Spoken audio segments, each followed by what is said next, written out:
This episode is brought to you by LifeLock. Not everyone is careful with your personal information, which might explain why there's a victim of identity theft every 5 seconds in the U.S. Fortunately, there's LifeLock. LifeLock monitors hundreds of millions of data points a second for threats to your identity. If your identity is stolen, a U.S.-based restoration specialist will fix it, guaranteed, or your money back. Save up to 40% your first year by visiting LifeLock.com/podcast. Terms apply.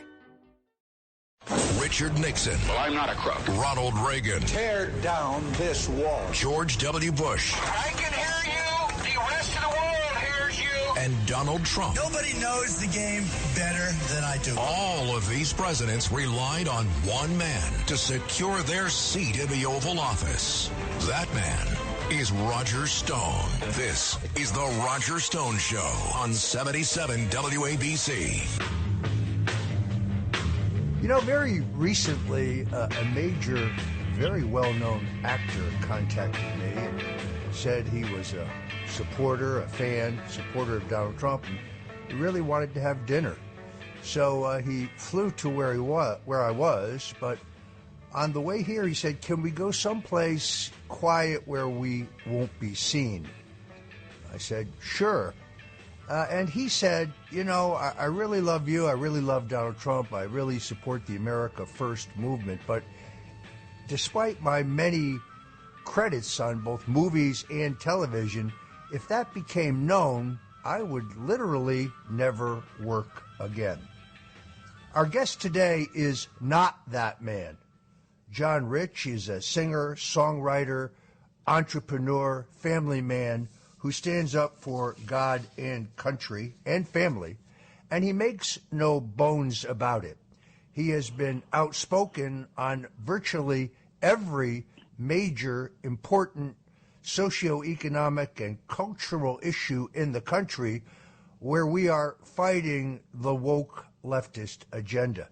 Now, it would be very unfair and unreasonable for me to interview a country and western superstar of this magnitude without playing a little bit of his music, and we're going to do that right now. I just want to run away with you and live wide open, set 'em on fire, crazy like we used to do.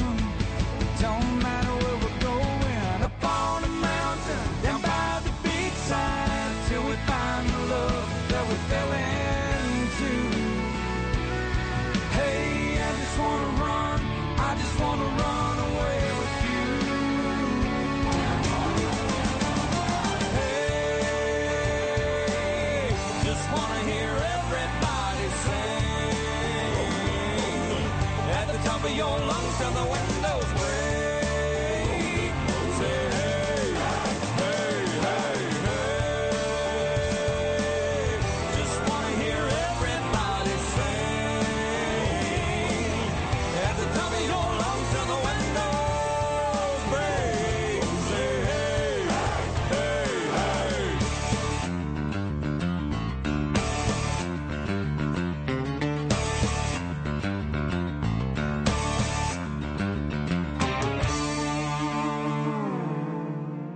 I'm a thoroughbred, that's what she said in the back of my truck bed as I was getting buzzed on suds out on some backcountry road. We were flying high, fine as wine, having ourselves a big and rich time, and I was going just about as far as she'd let me go. But her evaluation of my cowboy reputation had me begging for salvation all night long. So I took her out gigging frogs, introduced her to my old bird dog, and sang her every Willie Nelson song I can think of, and we made love. Then I saddle up my horse and I ride him through the city. I make a lot of noise 'cause the girls, they all so pretty. Riding up and down Broadway on my old stud Leroy, and the girls say, "Save a horse, ride a cowboy." Everybody says, "Save a horse, ride a cowboy." What? Save a horse, ride a cowboy. Everybody says, "Save a horse, ride a cowboy." John Rich, I want to welcome you to the Roger Stone Show here on WABC Radio. Folks, You can listen to us and this entire interview on WABCRadio.com. Or if you're in the New York, New Jersey, Connecticut area, you can find us at 770 on the AM dial. But right now, call a friend or a family member and tell them to tune in because you're not going to want to miss this. John Rich, welcome to the Roger Stone Show. I appreciate that, Roger. Thanks for the opportunity, and looking forward to our conversation. It's amazing how many big people in entertainment, both music, film, TV, in their hearts, they agree with you and I, but they hide their light under a bushel. In other words, they're afraid to speak out. What I admire about you is that's not how you are. You understand that while there may be some downside to your career, although you seem to be doing amazingly well, you stand for God, family, and country, and you really don't care who's upset about it. I admire that. Well, I appreciate that. You know, I spent my whole life, my whole adult life, angling and working really hard in the country music industry. A little background on me. I grew up in a little town called Amarillo, Texas, up in the top of Texas in the Panhandle. We lived in a double-wide trailer, nothing fancy. My dad has been a prison preacher for many, many years, priest in small churches or prison ministries, things like that. So, you know, we didn't go without food or anything like that, but it was pretty lean. And I think when you grow up like that and you get down the road and you really start working hard at something big, like in my case, the country music world, trying to do it, man, you go after it with everything you've got, because we have this thing called the right to pursue happiness. I always remind people it doesn't say you have the right to be happy. It says you have the right to pursue happiness.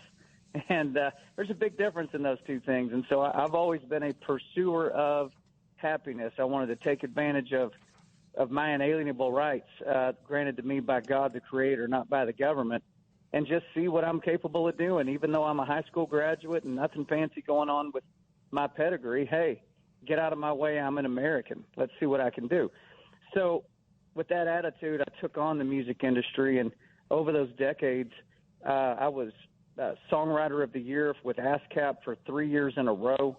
I still don't think that's ever been duplicated. We sold millions and millions of records. I produced all kinds of other artists that went multi-platinum. Gretchen Wilson, to be one, she sold 8 million records. And so you've got all this success going. You finally got there. It took a long time to do it. And then what starts to happen? Well, the music industry, little by little, starts to be taken over by ideology that is anti-American, anti-freedom of speech, anti-family. And those people who are running those record labels that I was on would sit me down and say, now, John, stop talking about this subject. John, don't take that interview. John, don't go on that network. It's going to hurt your career. It's going to hurt your career. And for a few years, Roger, I'll be honest, I looked at that and went, well, man, that's terrible. Because if I go do these interviews, if I go talk about these subjects, all this time, my whole life, I've been working to get to this point, and I'm going to lose it over that, over saying what's on my mind and what's on my heart. So for several years, I did not say those things. I stayed out of the way, which is what you were just talking about, how the majority of artists do it. But at this one point, Roger, I'm watching my two sons, Cash, named after Johnny Cash, and Colt, named after Sam Colt, Cash and Colt. And they were about 7 and 9 at the time. And I find myself, probably like a lot of Americans, watching the news, talking to a television set, like, can you believe what these people are doing? You know, we're yelling at the TV, but then I'm walking out the door and putting my boots on, and I'm going and playing patty cake on the red carpet with the same people I was just yelling at on television. And I realized, okay, that's called being a hypocrite. That's being a hypocrite. That is saying to yourself that the approval of the music industry is more important to me than my freedom of speech or my integrity in front of my own kids. And when I finally realized that's what I was doing, I made the conscious decision of, you know what? I'm going to be an American first. I'm going to be a dad first. I'm the blueprint for my two boys as they grow up and they get out in the world. They're going to think back and go, well, how did Dad handle it when things went off the tracks? What did he do? Did he roll over, or did Dad stand up and not be moved? Which one did he do? And so they now have that blueprint watching their dad. I will tell you, yes, I've lost the music industry. I've lost country radio. I mean, they won't touch me with a 10-foot pole. But I have adopted the attitude of, you know what, Roger, if those people thought well of me, I wouldn't be able to sleep at night. Their hatred for what I stand for is validation that I say it correctly. And so that's been my modus operandi now for probably the last 5 or 6 years, and I would not trade where I'm at today for anything in the world. Well, you and I have something in common. I put myself through college playing the bass guitar, mostly just playing covers. When I was targeted in the Mueller witch hunt, and my wife and I essentially lost everything, I had to sell my prized Fender Precision bass to raise money to pay my lawyers. You can imagine how happy I was when an evangelical pastor from Tennessee heard about this on the radio and sent me a beautiful Fender Jazz bass. Now, I don't have an amplifier, but I still, Sunday afternoons when I just want to think, just sitting around with the bass guitars, it's very, very therapeutic. Well, I know a guy in Nashville that could probably send you an amp, Roger. I bet we could hook you up. All right. My neighbors would love that, I guarantee it. You know, John, you have become increasingly concerned with the blatant disregard for parents' fundamental rights and their authority in the education and protection of their children. I know it's a grave concern to you and to many across the country that what we see is a deliberate attempt to groom our children through sexual content being promoted not only in the classrooms but in video games, in the media, under the guise of education. I know you gave a speech in Tennessee to the legislature back in 2021 that really is reflected in a new law that they have just passed in Texas that deals with pornography in the schools. This is a massive win. Tell us about that. So I was made aware of the filth that was in all the public schools 2 or 3 years ago, in elementary schools even. And now, of course, we're all aware of it. We've all seen these pictures and read these narratives in these books, and we can't even believe that's allowed to be in a school. And so as I was getting up to speed with that back in 21, I thought to myself, well, this has to be illegal. I mean, if an adult was sitting in a city park and had a bunch of little kids sitting there and was showing them pornographic pictures and reading pornographic stories, what would happen to that adult? Well, they would be handcuffed, dragged off to jail, probably put on the child predator list. I mean, they would have a serious problem on their hand. But they're able to do it inside the walls of a school because they term it as, quote, education. So I thought, yeah, that does not sound right. So I sat down on my own and I just started researching and looking up court cases and trying to find if this had ever been prosecuted before. And sure enough, we have a federal statute. It's in Section 2422 of the United States Criminal Code. It's called a federal enticement statute. And it targets the sexual grooming of minors. The statute's focus is on the intended effect on the minor rather than the defendant's intent to actually engage in sex, meaning just the intended effect of it. And they refer to it as grooming, by the way. That is a federal law right now on the books in the United States. So if you want to look at it from that perspective, federal law is being broken all over the United States. The Seventh Circuit Court of Appeals said that child sexual abuse can be accomplished by several means and is often carried out through a period of grooming. That is their word. They always think that the right came up with this grooming word. No, that's in the Seventh Circuit Court of Appeals said that. They recognize that grooming refers to deliberate actions taken by a defendant to expose a child to sexual material, and that the ultimate goal of the grooming is to reduce the child's inhibitions. That is That is set law. That is precedent in the Seventh Circuit Court of Appeals. So I ran across that, and I started building this speech. I took that case, and I also took the FCC's standards. So Federal Communication Commission, they run television and radio. The radio station we're talking on right now is overseen by the FCC. And the FCC says if I took one of those books that we're talking about in these schools right now and I read that book on the radio, if I read it on Roger Stone's show right now, the FCC would kick us off the air. They would fire the station, no telling what they'd do. If I took the same book and showed those pictures on a television network, on a mainstream television network, the same thing would happen. So I put all that into this speech that I gave to the Tennessee legislature. I had 5 minutes on the clock. I gave it to them. It sparked a bill to be written. 1944 was the number of the bill in Tennessee. I thought we were going to get it passed, but the governor of Tennessee, who is proving to be more disappointing by the day right now, Bill Lee, between him and a bunch of the rhinos in the Tennessee legislature, they tabled the bill and it never got passed. Well, I thought, well, I lost. That's it. I got beat. I mean, how are you going to beat the system? I mean, I hit them as hard as I could with the facts, and man, I got beat. But that was not the end of the story. A group called Moms for America, and I would suggest every mother listening right now, go check out Moms for America and become a member of that group. 600,000 of them now across the U.S. Moms for America reached out to me and they said, hey, we heard about the speech in Tennessee. Do you have the transcript? I said, yeah. So I sent them the transcript.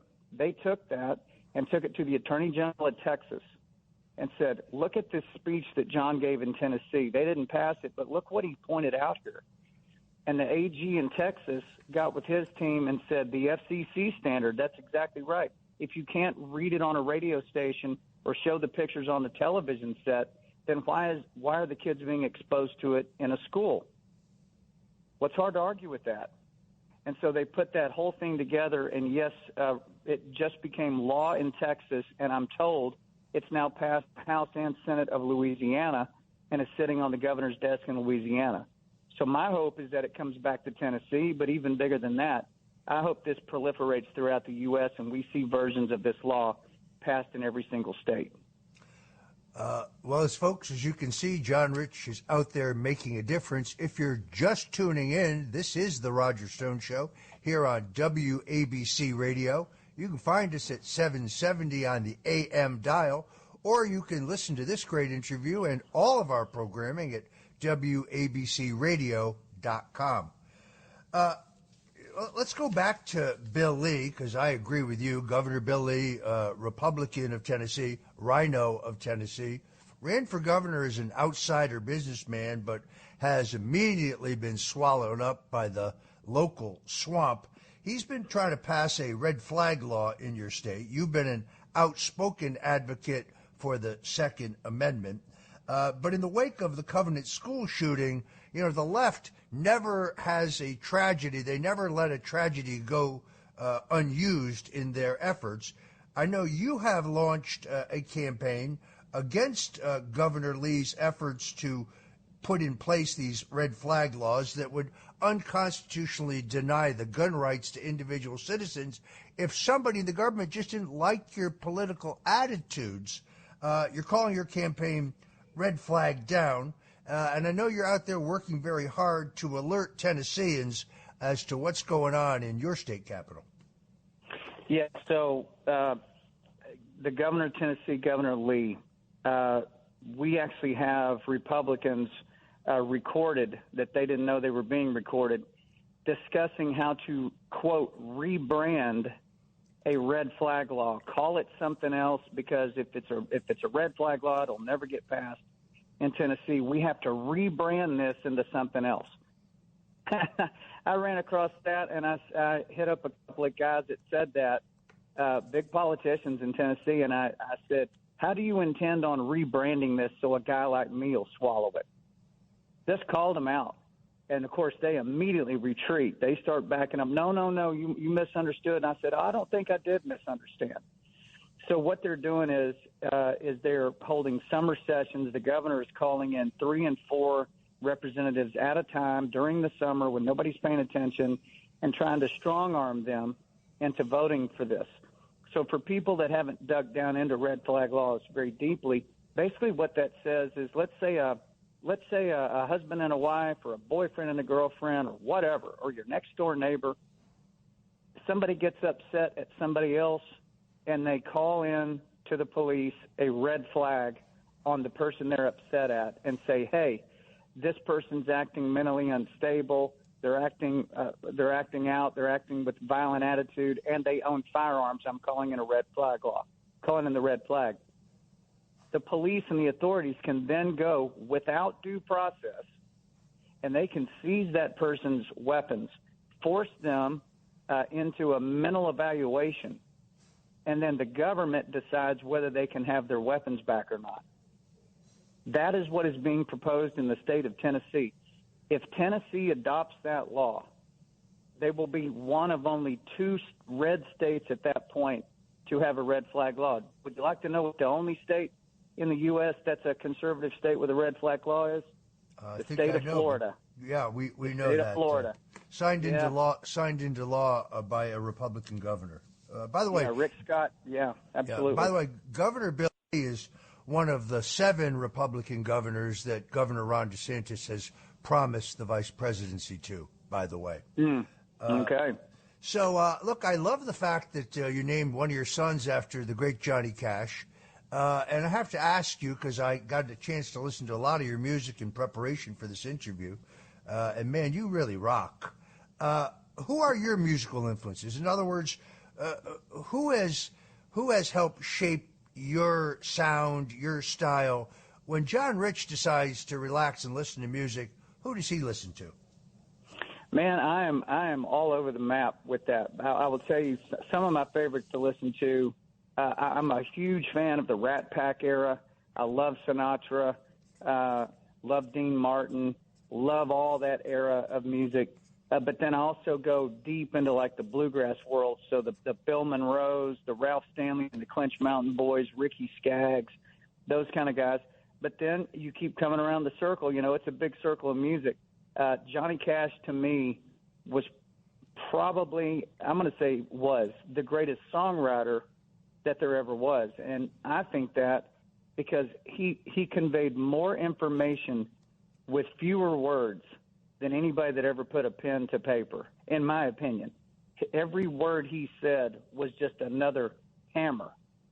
So I've loved Johnny Cash. You know, in the rock and roll world, man, Tom Petty, and you go back into some of the old, if you listen to Save a Horse, Ride a Cowboy, one of our biggest songs, think about AC/DC with a banjo and a fiddle. That's what Save a Horse, Ride a Cowboy sounds like. So I'm a mashup of all those things. I always enjoyed music that had authenticity to it. I think one of the things I don't like about modern music to a large extent is it seems very redundant. I tell people it sounds like they went to the school of redundancy school. That's what it sounds like to me. I love uniqueness. I love artists that just cut their own path. Merle Haggard, you go into Merle and Willie and Loretta Lynn and some of those people, just they can't be duplicated. And, you know, I strive to be that kind of an artist. I've always loved Johnny Cash, Hank Williams Sr. and Jr., Lester Flatt and Earl Scruggs. You can't get better bluegrass than that. Patsy Cline, of course. I like old country, I guess. And then I agree with you, Sinatra. Just listening to Sinatra's phrasing is unbelievable. Everybody knows I'm also a giant fan of the world's greatest entertainer, Al Jolson. It's a different era, but he was the biggest star of all time. The first guy who did a talking picture, the first guy to take a Broadway show outside of New York, a hit on radio, really a superstar. He was Elvis before Elvis was Elvis, and of course, I agree. Who doesn't love Elvis? There is a new movie coming out that I've been reading about. I know you have too. Sound of Freedom. It stars my good friend Jim Caviezel, who's a really stout Christian patriot. Another one who doesn't really care what the impact of his career is from his speaking the truth. I'm very excited about this, and I hope people will go out and see it. Yeah, I actually got to see the movie 3 nights ago in Nashville. So Jim Caviezel was in town. Tim Ballard was in town. The Angel Studios guys were in town. They had hit me up a couple of weeks earlier and said, hey, we'd love to have a screening in Nashville. Can you help us get the word out? I said, absolutely. So we got the word out. We thought it would be one theater full of people. It wound up being 3 theaters full of people. I mean, just packed. Everybody wanting to see this film. And I got to tell you, when it's over, you walk out of the theater changed. I mean, the glimpse into the absolute horrific nature of what's going on with these kids out there in the world, when you see it in that kind of a format, and, of course, we're getting the sanitized version of it, but even so, you think about your own kids and think about what's going on out there every single day in every single zip code throughout our country and around the world, it makes you so angry and sick to your stomach that you're hell-bent to do something about it. So anybody that's out there, mom or dad, and I would say anybody above 16 years old, go get tickets to this. Angel.com has it. SoundOfFreedom.com has it. Go get tickets, and this movie needs to be seen by everybody. You know, Jim, I'm sure he told you this, Roger, but, Jim Caviezel said there was roadblock after roadblock in front of this movie, getting it funded and then getting theaters to agree to allow it to come in. And I said, well, you know why that is? And he goes, well, why do you think it is? I said, because the Hollywood entertainment industry is complicit with a lot of the stuff you're talking about. Not everybody in Hollywood, but a lot of them are involved in things that are terrible. And they don't want a movie like this to be seen because it exposes who all's involved and what's going on. It makes people wake up and open their eyes and ears. And let me tell you something. This movie, I think, is probably the most important movie maybe to ever come out. Maybe to ever come out, especially at this moment in time in American history. Folks, if you are just joining us, this is The Roger Stone Show. You are on WABC Radio, and I'm interviewing multi-platinum country and western hit generator, singer, songwriter, performer, patriot, activist, John Rich, and happy to have him here on this pre-4th of July weekend. John, you are also an entrepreneur. I admire that. Your new project, Redneck Riviera, is a nationwide brand of whiskey. I've often thought wistfully about producing Stone Cold vodka, but that's for another day. I note reading about this, you're now in 11,000 stores across the country, but you're not putting this money in your pocket. You have generated $1.6 million to the Folds of Honor charity, which puts kids through college who lost a parent in combat. Tell us about Redneck Riviera. So Redneck Riviera, it's a phrase that's been around since the early 60s. It's what people would call the Gulf Coast back in the day. They still call it that. The joke is you can't afford to go to the French Riviera, so where are we going to go? We're going to go to the Redneck Riviera. We're going to go to the blue-collar beach. And so I actually trademarked that phrase back in 2008. I started building this brand out. We have a state-of-the-art honky-tonk downtown in Nashville on Broadway called the Redneck Riviera. And then, yes, it's a whiskey brand. 11,000 stores all over the U.S. RedneckRiviera.com has a store locator where you put in your zip code, and I promise you'll find a store very close to where you live. So, and you're incorrect on one thing. It's not that I don't keep any of the money. That $1.6 million is the tithe. So that's the money that we kick back on every single bottle that we sell. No, it's a business. You know, I have 115 employees, and we have to make money. We have to generate and keep building. But the 1.6, that's the money that Redneck Riviera as a brand has generated. It's for kids who lost a parent in combat or who have a parent who's 100% disabled. To me, I could not think of a stronger way to say thank you for your service than to look after somebody's kid. As a dad myself, if you said, John, what can I ever do if something happens to you? I'd say, make sure my kids are all right. That's the first thing any parent would say. So we get back to Folds of Honor for that exact reason. And it's pretty awesome to think that there's young people going to college right now all around the U.S. whose scholarships are being subsidized through sales of my brand, Redneck Riviera. I'm very proud of that, and I think that's one reason why the brand continues to do so well. It's American glass, American corks, American labels, and it was my take. I was always a Crown Royal guy, Canadian blended whiskey, and I said, there's got to be an American blended whiskey. I don't need to be drinking Canada stuff. And so I came with Redneck Riviera American blended whiskey, and I've been very blessed, man. It's doing very, very well. Well, I stand corrected. I have scoured the Bible. Jesus Christ never was against capitalism or entrepreneurship or hard work. So God bless you. Yes, you are entitled to make money. That's what America is about.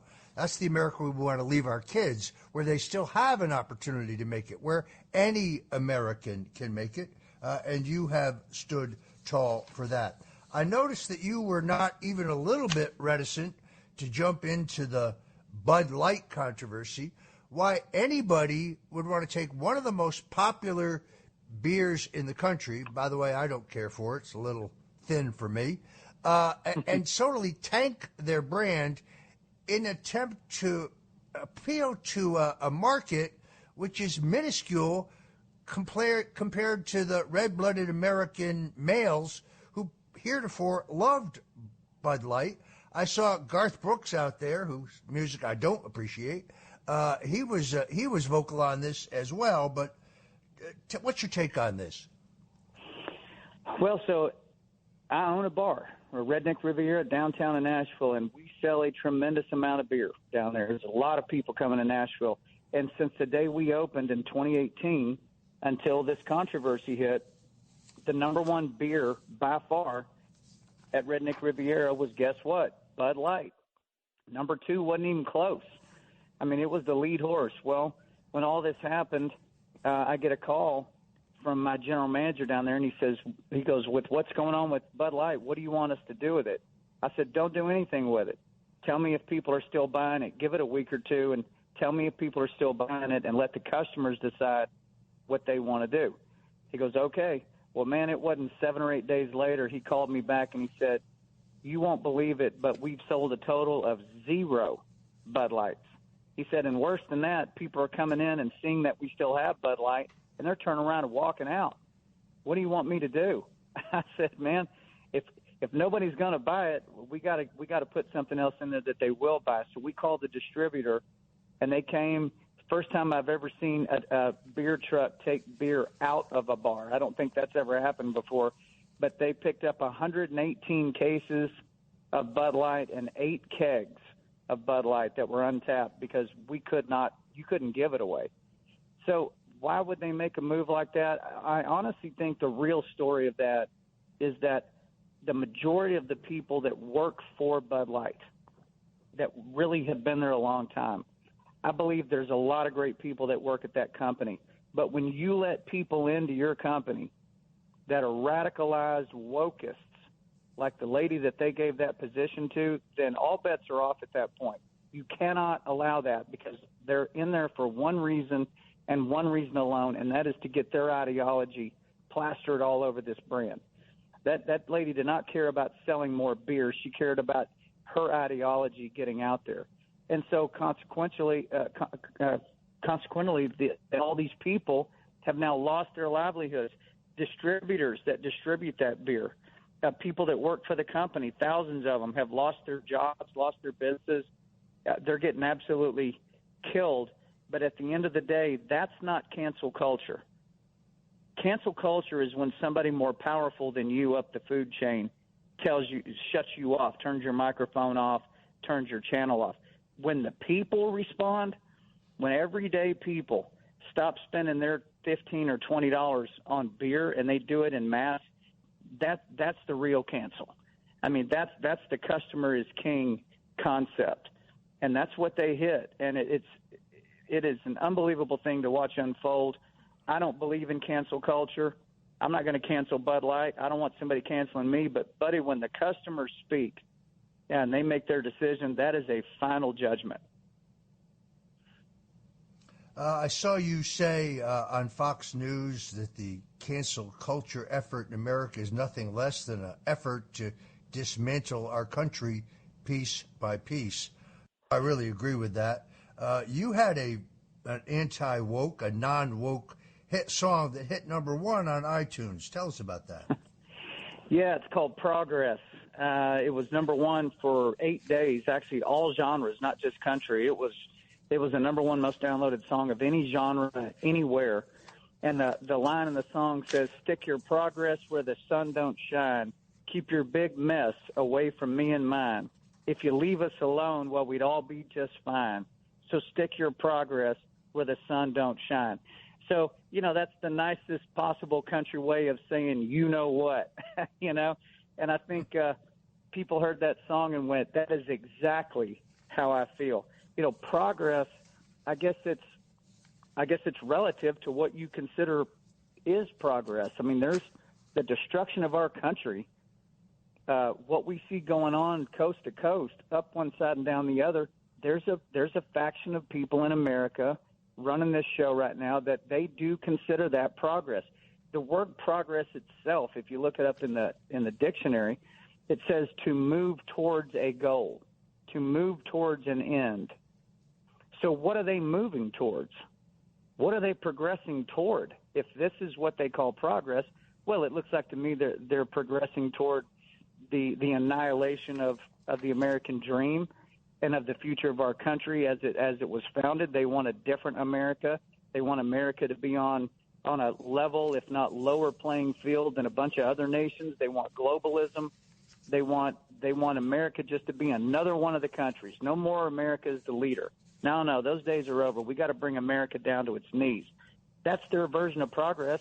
And guess what? In those terms, it is progress to them. But to me, and I think to most Americans, I saw 80% of Americans think we're on the wrong track. Well, that's a good poll to see. I'm glad we're agreeing on that.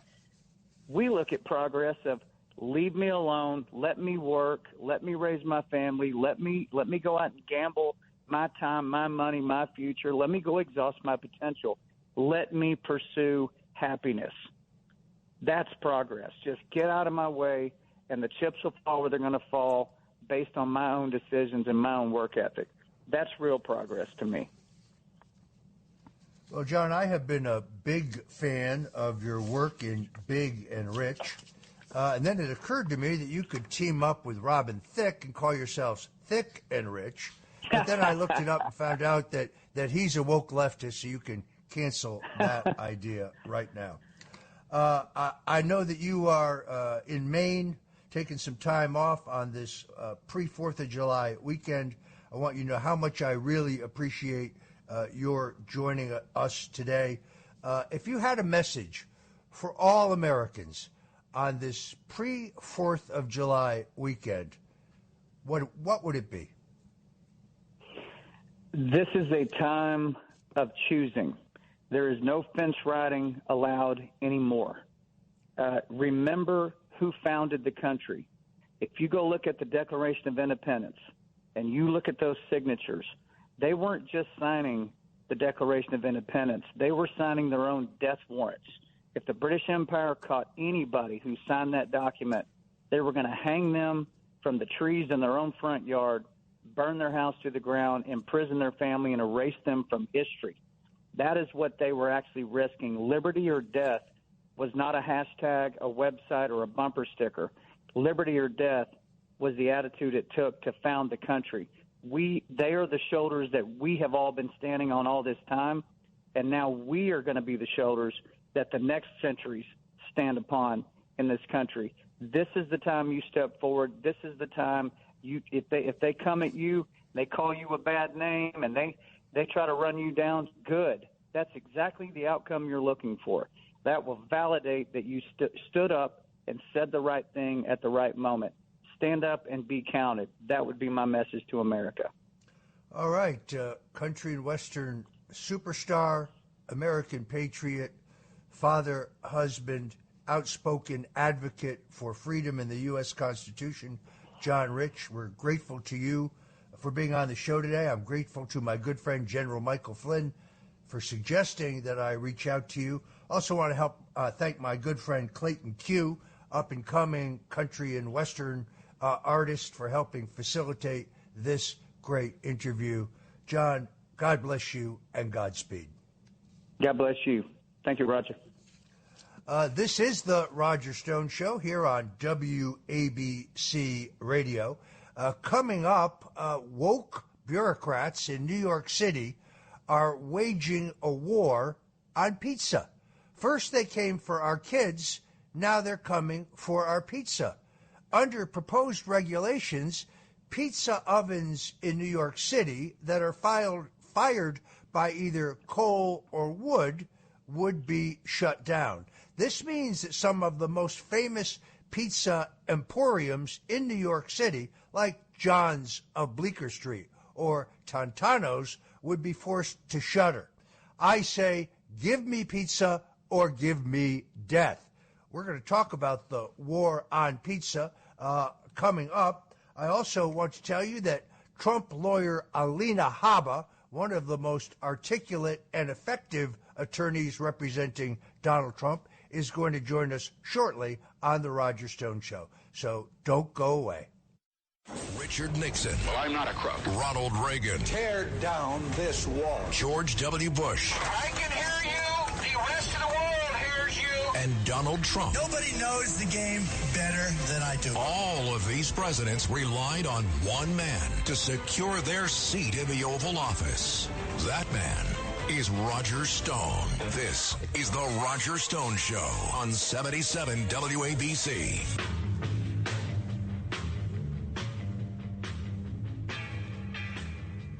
This is The Roger Stone Show, and you're on WABC Radio, where we're making AM radio great again.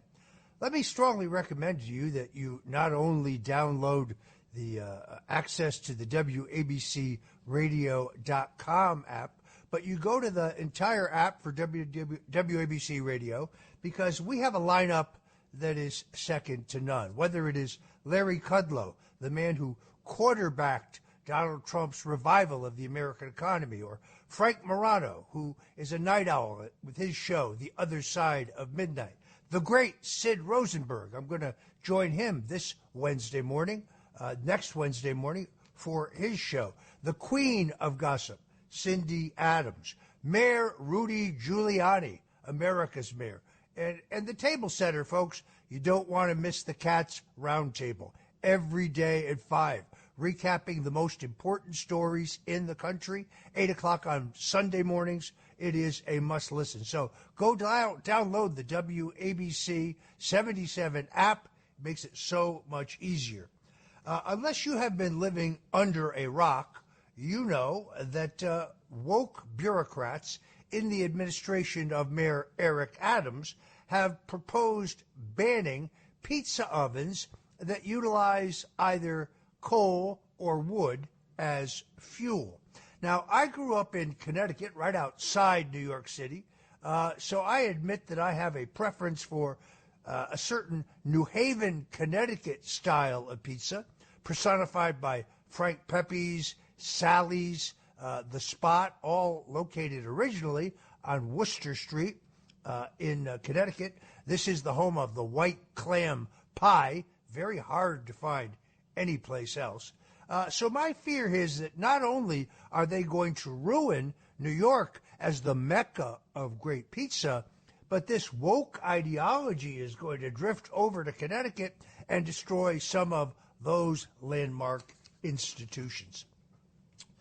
Pizza is kind of like sex. Even when it's bad, still pretty good.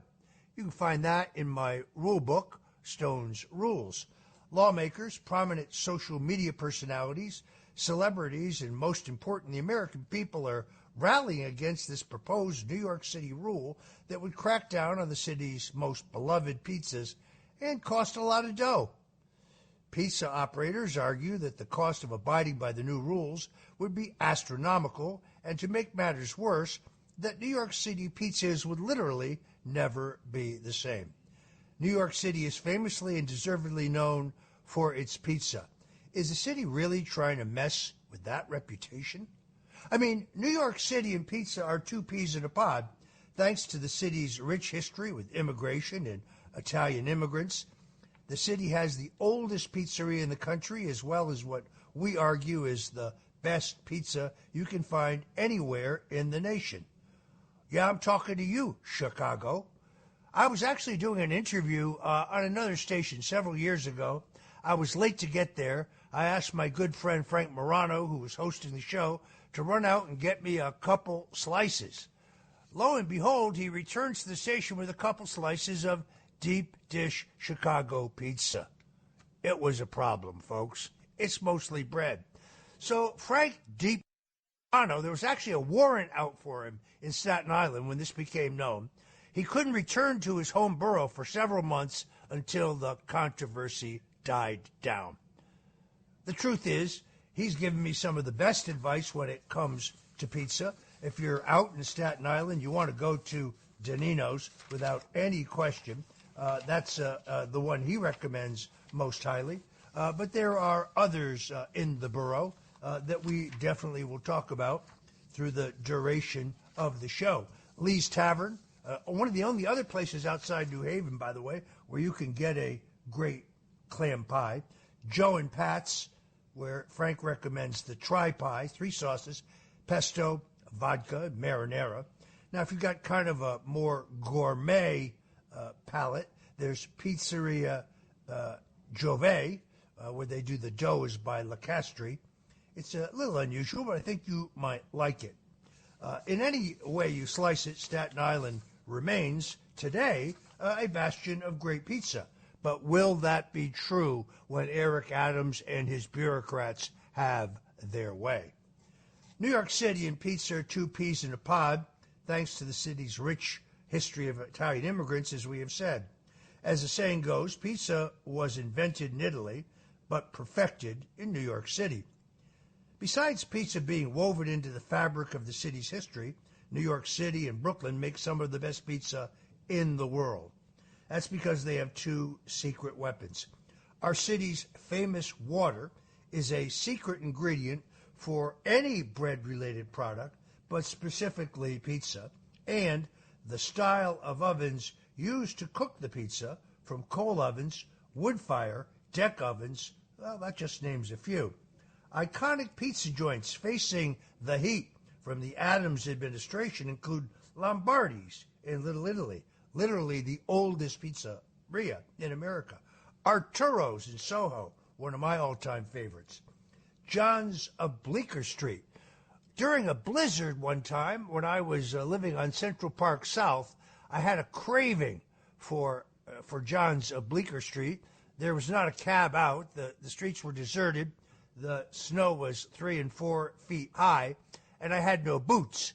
I put plastic bags on my feet, secured them with rubber bands, and I walked all the way to the village just so I could have a John's of Bleecker pizza. No pizza ever tasted that good. Then, of course, there's Grimaldi's in Dumbo. That's not owned by the original owner of Grimaldi's. Grimaldi himself has been gone for a long time.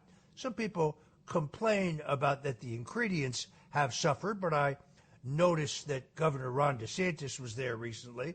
Well, Fugazi governor there for a Fugazi pizza. You got a lot of little mom-and-pop pizza institutions in Bay Ridge, Brooklyn, Staten Island, all over that pride themselves on their pies baked by coal and wood-fired ovens. Hundreds, if not thousands, of restaurants and jobs would be impacted. One pizza restaurateur, who actually requested anonymity, said that that there are very, very sensitive negotiations currently taking place with Adams' DEP officials on whether to grandfather in or maybe even exempt dozens of coal and wood oven-fired pizza joints from this new draconian authoritarian mandate. This is an unfunded mandate, and it's going to cost these pizza purveyors a fortune, not to mention ruining the taste of pizza totally and destroying the character of New York pizza. If you screw around with the temperature in the oven, you change the taste. The pipe, the chimney, it's that size to create a perfect updraft. It keeps the temperature perfect. It's an art as much as a science. You take away the char, the thing that makes pizza taste great, you kill it. And for what? You really think you're changing the environment with a couple hundred, 800 or 900 pizza ovens? Probably far less. Politicians and bureaucrats should stop messing with our crust. It's not just restaurateurs weighing in. Customers are getting crusty after discovering this new proposal. They recently told city officials not to tamper with their slice. One Brooklynite financier who brought her parents visiting from India for their very first slice of pizza said, "I'm all for responsible environmental practices, but tell Al Gore," who is the guy who told us we'd already be underwater because of climate change, "to take one less private jet or I leave our pizza alone." Al Gore, forget about it.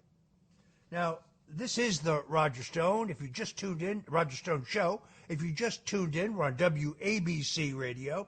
You can find us at 770 AM on the radio dial. So if you're in the greater New York, New Jersey, Connecticut area, hit your cell phone now. Let your friends and relatives know that they should tune in. And if they can't tune in, well, no matter where you are in the country, you can go to the WABCradio.com website, and you can hear this program now live, or you'll be able to hear it later or play it later for your friends. That is, assuming you enjoy it. The new DEP rules comply with Local 38 of 215 regulations approved by the worst mayor in New York history, Mayor Bill de Blasio, although Eric Adams is certainly giving me a run for his money, who was widely mocked after he was pictured abhorrently eating a slice of pizza with a fork and knife. Bill de Blasio, most definitely not Italian. Definitely not someone eligible to make any decisions on pizza, let alone the city itself. De Blasio should be more concerned with addressing the millions of dollars that disappeared without a trace, seemingly into his wife's coffers. But fortunately, he is no longer with us. But his proposed regulations that would ruin the pizza industry, well, they're still with us. Why all of a sudden are we discriminating against pizza, let alone the ovens that transform these perfect pies? If you look back in history, the first pizza joints in New York and in the United States used coal-fired ovens, which was cheaper than wood. Stainless steel pizza ovens entered the picture in the 1940s, thanks to the emergence of natural gas and other few new restaurants that came online then used coal or wood ovens. One pizzeria using such ovens includes Lombardi's. This is the oldest pizzeria in America. In 1905, they opened their doors. We're going to have Gilbert Soto, who runs Lombardi's, join us a little bit to talk about that venerable institution. John's of Bleecker Street, which I referred to earlier, has been in business at the same location for over a century, including since 1929 at its current location. Says in its website, I looked it up this morning, hallmarks of our pizza are the coal-fired brick ovens that churn out hundreds of crispy pies every single day. Wood-burning ovens, on the other hand, create a distinct pizza and have simply unmatched flavor. New York City wood-fired pizzerias are torching the Democratic-run city, stating there are more important things to worry about than New York's rules to curb carbon emissions, which could cost New York City pizzerias tens of thousands of dollars and change the New York City slice for the better. Fox News Digital recently reported that the cost for a New York City's pizzeria to reduce carbon emissions from coal or wood-fired ovens could be anywhere from $20,000 to $25,000. Air filters, which could control the emissions, could cost pizzas up to $20,000 depending on the condition and size of their existing oven. Paulie G's pizzeria owner, Paul Giannone, expects to pay more than that due to installations and regular maintenance costs. There are other places that don't need to do that. I heard Mayor Adams say that this is the same smoke that's coming from the Canadian fires. Well, that's like saying a drop of water is like the same as a Category 5 hurricane. Maybe we should ban water next. We have customers that are miners that come from all over Pennsylvania to buy New York pizza, and they thank us, one proprietor told me, for using the coal. You see, coal supports a lot of people. It makes jobs. It builds the country. Do we need to be concerned about the air? Yes, we do. But we also have to be concerned that New York City remains the greatest pizza mecca in the world. Joining us shortly will be Bill Spector. Bill Spector is an entrepreneur, as a veteran of decades in the hospitality industry. He's an entrepreneur. He is the man behind some of the most famous nightlife and restaurant venues in New York City history. But more importantly, Bill Spector is an aficionado of truly great pizza. We'll be right back.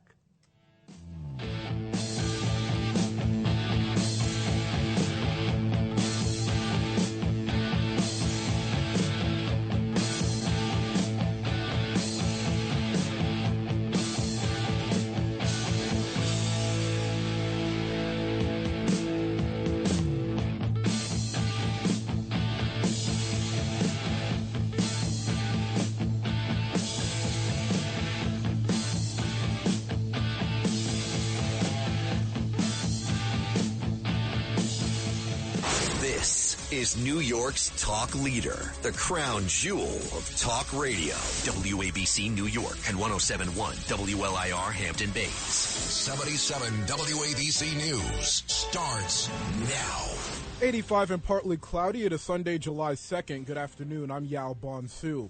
Members of the Biden administration are sounding off on rulings made by the Supreme Court. Transportation Secretary Pete Buttigieg said the same-sex ruling is a solution looking for a problem. Sending these kinds of things to the courts for the clear purpose of chipping away at the equality and the rights that have so recently been won. That was Buttigieg on CNN State of the Union today. The ruling allows businesses to ignore state laws against discrimination against people who identify as LGBTQ. Representative Alexandria Ocasio-Cortez thinks the Supreme Court is not heading in the right direction. The Supreme Court is going themselves much too far. They are expanding their role into acting as though they are Congress itself. That was AOC on CNN State of the Union as well. She also pointed out Roe v. Wade being overturned as a prime example of the court having more power. Prepare to say bye-bye to the Excelsior Pass app. New York officials say the app has barely been used since 2021, but is still costing $200,000 a month to maintain. The app was supposed to be updated to store other forms of ID, but that did not happen. The app will be decommissioned by July 28th. However, you can still access your information.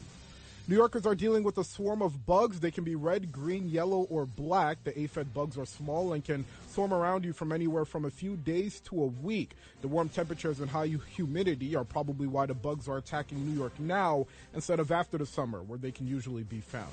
Your forecast for the Ramsey Mazda Weather Center is going to be partly cloudy for the rest of the day. Expect cloudy skies overnight. WABC News Time is 4:01. I'm Yao Bonsu. Remember, the news never stops at WABCRadio.com. Richard Nixon. Well, I'm not a crook. Ronald Reagan. Tear down this wall. George W. Bush. I can hear you. The rest of the world hears you. And Donald Trump. Nobody knows the game better than I do. All of these presidents relied on one man to secure their seat in the Oval Office. That man is Roger Stone. This is The Roger Stone Show on 77 WABC. Welcome back. I'm Roger Stone, and we're deep in a discussion of a subject I feel very strongly about, and that is pizza. If you're just tuning in, we're talking about the decisions by woke New York City bureaucrats who, in a perfect world for them, would outlaw pizza ovens that are fueled by coal or wood for environmental issues. This would have the effect of threatening the existence and survival of some of the greatest pizza places on the face of the planet. I'm talking about Luigi's Pizza, Tantano's, Joe's Pizza, Grimaldi's, Della Rocco's, Lucali, which is modern but outstanding. We're talking about DeFara out in Brooklyn, Ignazio's. These are places that are temples of fine pie. We're talking about the Pizza Wagon, Campania. Sadly, Lenny's Pizza has already shuttered their doors. We cannot afford to lose these institutions, these emporiums of truly great pizza. And make no mistake about it, folks, they are being threatened right now. Bill Spector is a veteran of many decades in the hospitality industry. He is an impresario behind the scenes in some of the most successful nightlife and restaurant venues in New York City.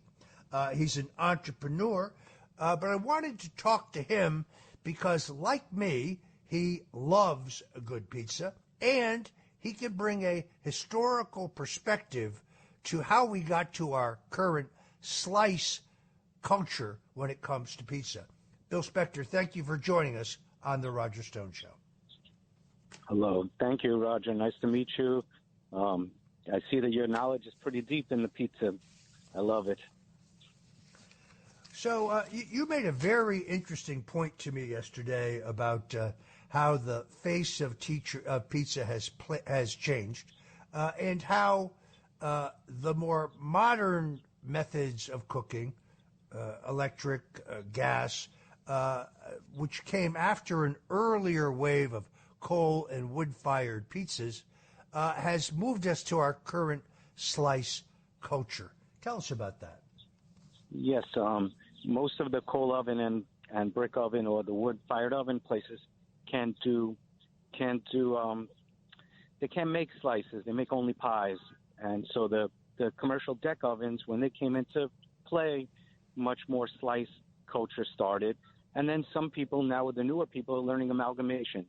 A couple of standouts that did both was Patsy's Uptown, which has a coal oven, and they sell slices. They're one of the few. And then you have new guys like Best Pizza, who found an old coal oven, and he makes his pies, then brings it out and puts it into a deck oven to crisp it up to serve slices. It's very interesting. I have read an enormous amount about a spot called Lucali. They have a branch in Miami. It's virtually impossible, even in Miami, to get into. It's so popular. But everybody raves about Lucali. It is, as I'm told, has a very, very high-end clientele, has a lot of celebrities, lawyers, big shots.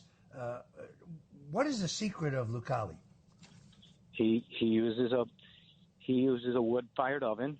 He uses the best ingredients. He puts a lot of love into the pizza. He's a man of the people, and he's really studied the culture. He came from, just wanting to do it as a hobby, turned it into a profession, and he's one of the best. So this is an opinion question. Yes. Be very careful about this. Bill, in your opinion, does pineapple belong on pizza? Never, unless you live in Hawaii, and then still no. I knew I liked you. To me, this is a cultural question. I mean, barbecue sauce does not belong on pizza. Barbecue chicken does not belong on pizza. Fruit does not belong on pizza. Vegetables, sure. Mushrooms, onions, green peppers, sausage. Now you're talking. A meatball, ricotta pie. There is nothing better in the entire world. What say you? I love them all, but I think a place is judged based on how good their plain pie is. Whether you call it a plain pie, a cheese pie, a regular pie, whatever the name for it is, if that's great, they've won the accolades of most people, because that's the simplest yet the hardest thing to do. Yeah, I noticed that Dave Portnoy of Barstool Sports, who is very famous for his pizza reviews. Now, he's from Boston. The Regina's of the West End puts out a pretty good pie. But beyond that, I don't know what a non-Italian like Dave Portnoy would know about pizza.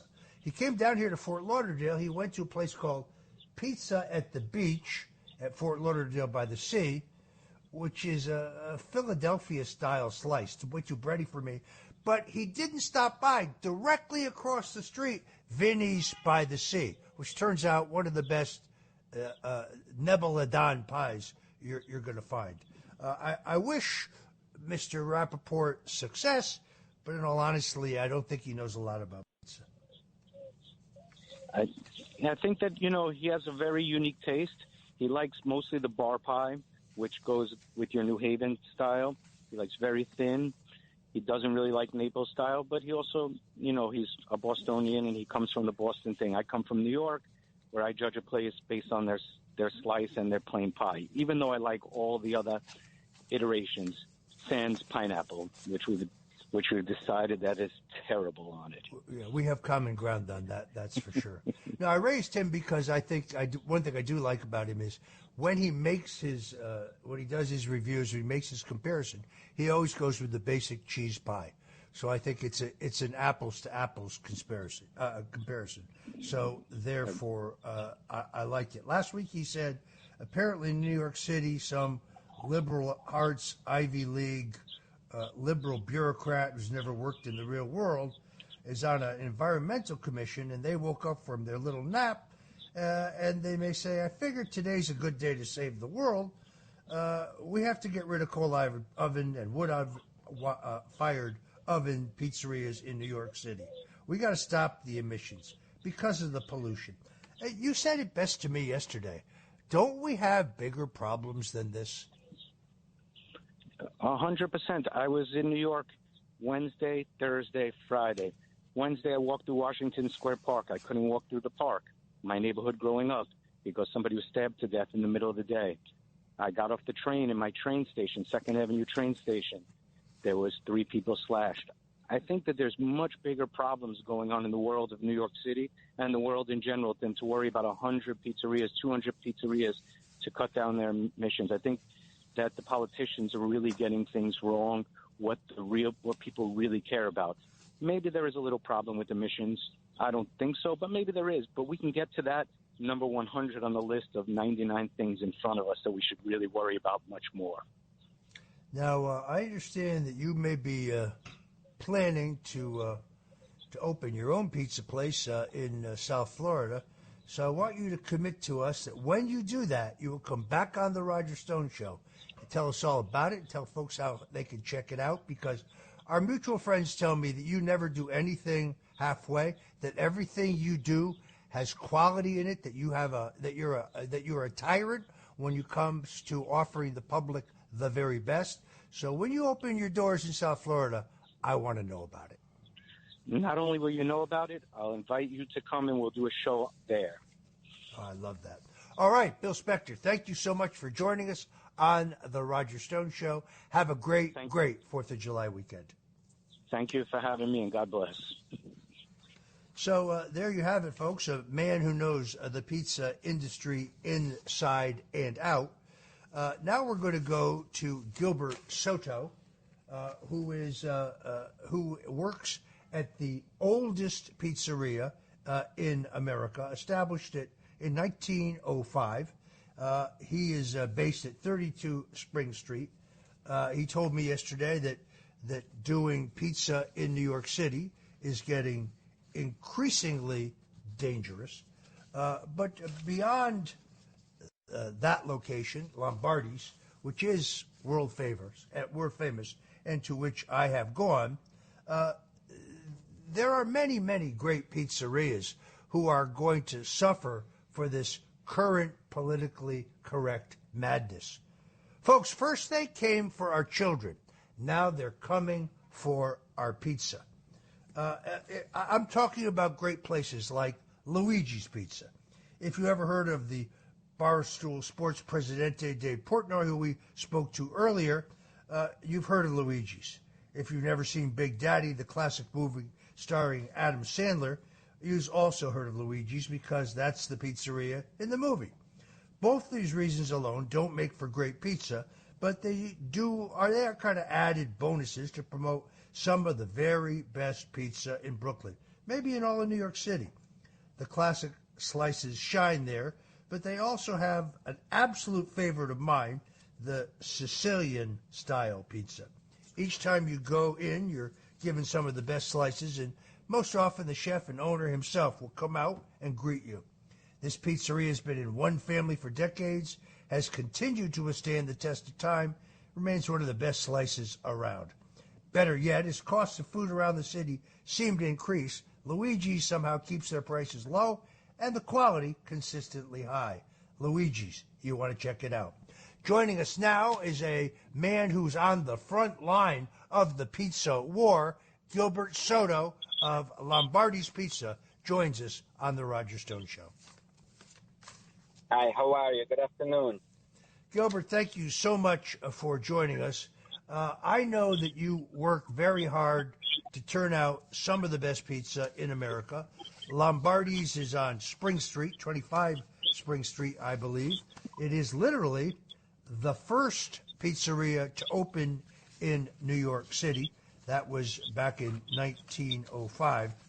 How do you deal with the rising cost of ingredients? In other words, we saw this in other pizzerias, some very, very famous pizzerias that may or may not have been visited recently by Governor Ron DeSantis, the Florida Fugazi, have been accused of downgrading the quality of their ingredients, and the pie has suffered.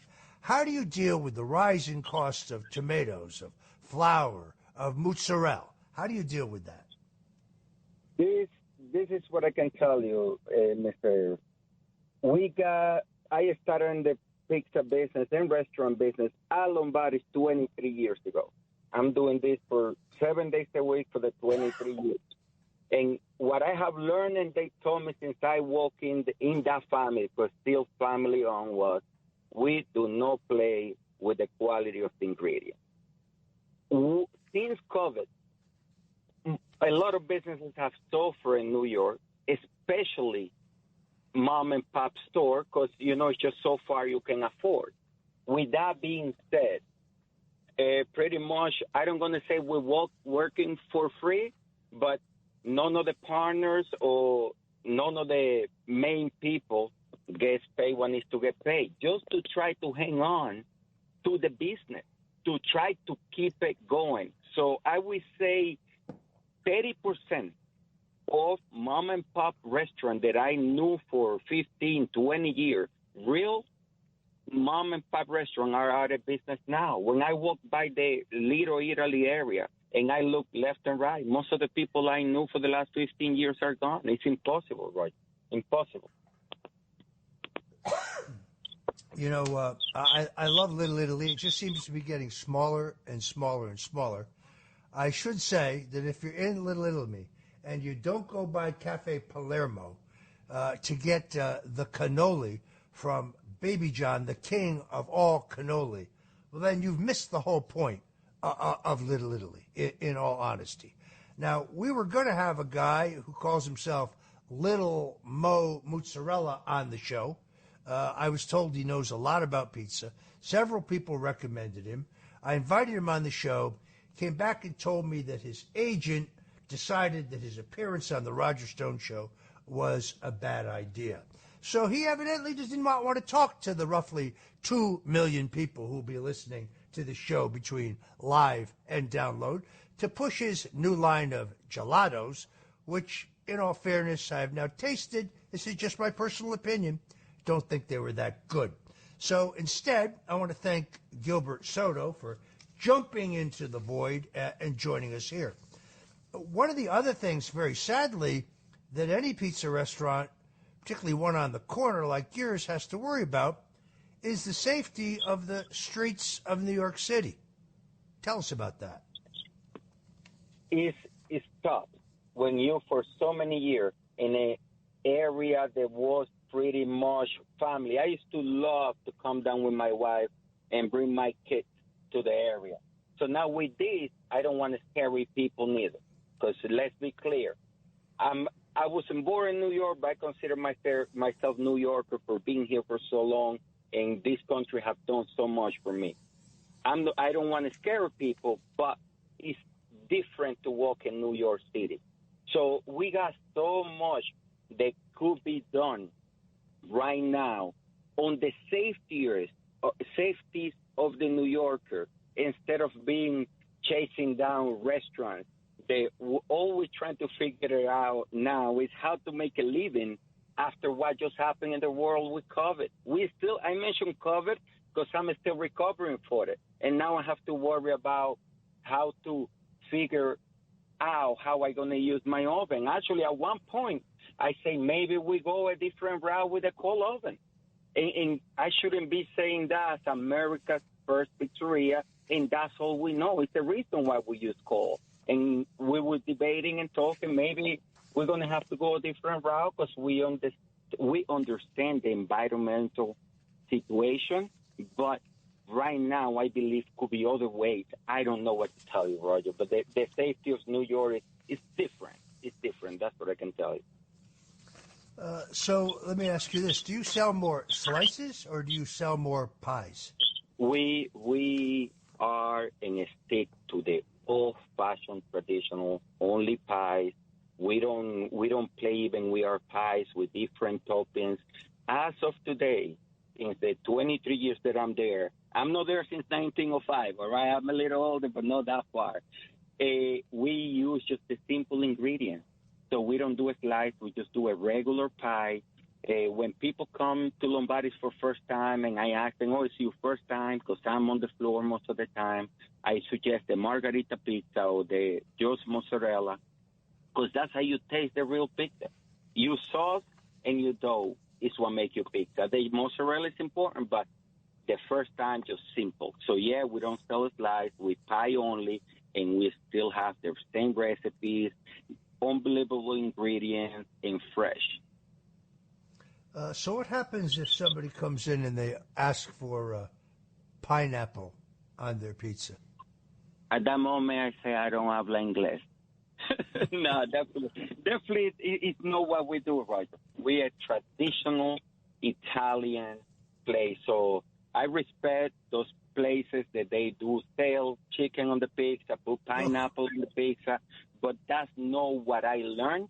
And that doesn't goes well when I taste the real traditional Italian sauce on the pizza. It doesn't go with, pineapple with me. That's not just what I think. Yeah, if I was the pizzaiola and somebody came in and asked for pineapple, I'd give them the bum's rush. I got to be honest with you. And then the barbecue chicken pizza. This is an abomination, just an abomination. So, Gilbert, what will you do if the city of New York and the draconian jackbooted thugs in the environmental department come in and tell you can't have a coal-fired oven anymore? I don't know. We will have to talk about it. It's a lot to talk, but I think, Lombardi's won't have an option by closing the door, because as it is right now, we're barely making it. I think when I see the customer and they're on the table, I say thank you for your support as of today. Because really, right now, anybody that goes and eat at Lombardi's is the support for us to stay in business as is. So at that moment, I don't know how we can afford the maintenance of the system, the installation of the system, and plus the fines that we get from the city for the outdoor seating, because we're having problem with. The health department, when they come in for check and they find a fly in your restaurant and you pay a fine for that, and so on and so forth. It's just so many expenses, along with what they're going to be adding because your system, something wasn't right or so on. I don't know how we stay in business. It's a lot to talk. I don't going to say we close our door, but at a certain point, it's just so far you can take it. Now, I don't want to make you give publicity to the competitors, but let's just say on a given day that Lombardi's was closed. and you felt like having a pie, where would Gilbert Soto go? Who do you respect among the competition?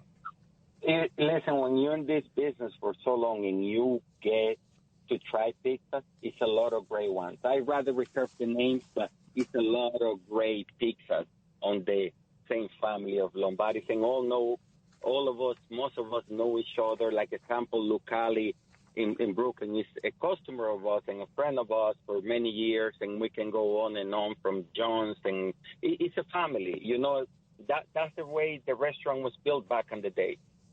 You run out of tomato, just go to Lombardi's and tell Gilbert to send me a case or two. I send it to them tomorrow. So we all friends and we all follow the same heart. It's just tough to see them going out of business because the real traditional, in my case, Italian restaurants are going out of business. Where can you get a great chicken Parmesan sandwich like Little Charlie used to do back in the day?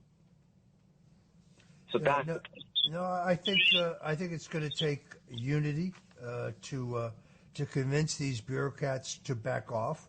I mean, the idea that shutting down, I'm told actually at this point, less than 100 coal and wood-fired ovens turning out great pizzas in New York City is really going to have a substantially beneficial benefit on the air quality in New York City is a joke. It's just like anything else. They're trying to destroy everything the American people love. Everything. I myself was always a great fan of DeFara out in Brooklyn. They opened their doors in 1965. Domenico DeMarco, or Dom as he was known, came to Brooklyn from the province of Caserta in Italy. I always thought DeFara Pizza was among the very best. And I have to mention it because it's one of my all-time favorites. It was closed for a little while. It opened back up. Very, very good. I also liked Campania, which, as people know, more of authentic Southern Italian cuisine, but also still has an emphasis on coal-fired pizzas as well as great pastas. The problem here is that I can't name all of my favorites. There are so many. And when I went to New York City, which is very, very less seldom than it was, far less seldom than it was, I should say, because of the safety questions of the city, I do like to try other places. I spoke earlier of Arturo's, which is one of the old coal oven spots. Had many great dinners there with my wife. I did get, which I want to read for you, Gilbert, which I think you will enjoy, a poem that somebody sent in when they heard we were going to do this show. This is from my friend Lance Migliaccio, who is quite obviously not an Irishman. In the land of pizza once so grand, a battle brewed in New York's great land. The authorities declared with pompous air, no more brick ovens, it's only fair. But I, a pizza lover bold and true, stood against their decree through and through. With Boston Tea Party spirit anew, I vied to fight for the brick oven's due. A fiery passion burned within my core as I rallied the pizza warriors galore. We took to the streets with rebel cries, defending our pizza while reaching for the skies. In the heart of the city, we'll make our stand, with brick ovens ablaze and flames fanned.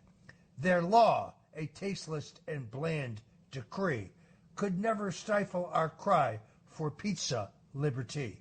With each slice we devoured, we defied the powers and showed our power. The crunch of crust, the cheesy delight, would not succumb to this bureaucratic fight. As the authorities watched, their faces pale, our rebellion grew. We would not fail.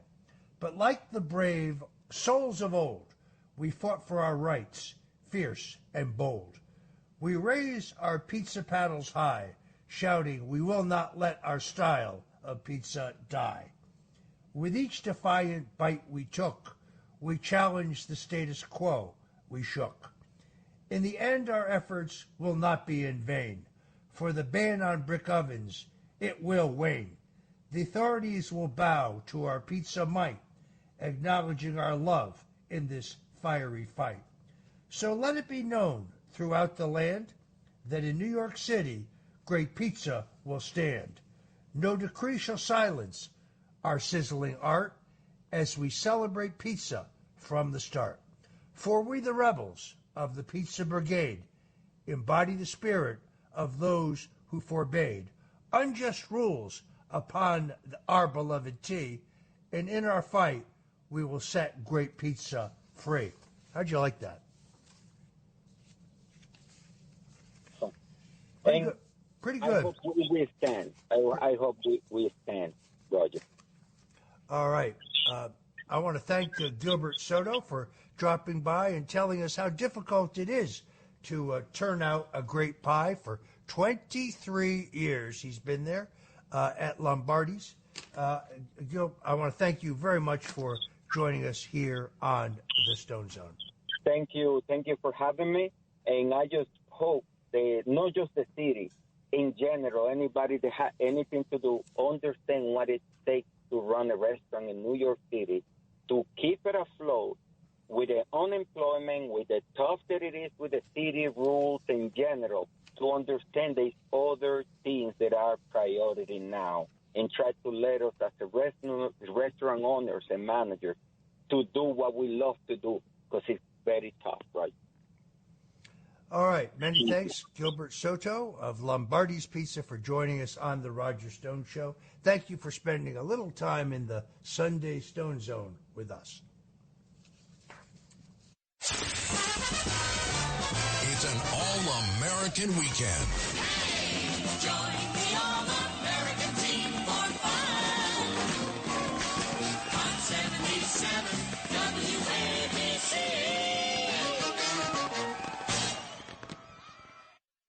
Richard Nixon. Well, I'm not a crook. Ronald Reagan. Tear down this wall. George W. Bush. I can hear you. The rest of the world hears you.